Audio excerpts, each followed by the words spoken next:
55 दिवस झाले आझाद मैदानावर उपोषणाला बसलाय.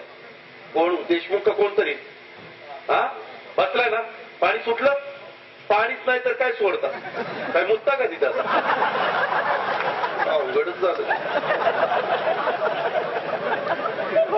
बरं पाणी प्यायला मिळेना त्याच्यामुळे लघवी पण होईना.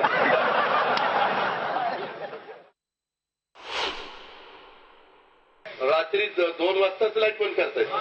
हा माझ्या ते लक्षात आलंय कारण मी बघितलंय अलीकडे रात्री जशी जशी वीज खूपच जायला लागली तसं तसं मुलं इतकी जन्माला यायला लागली की काय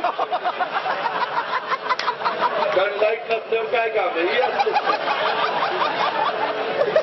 तर मित्रांनो तुम्ही म्हणाला अजित पवार आज दिवसाच टाकून आलाय काय.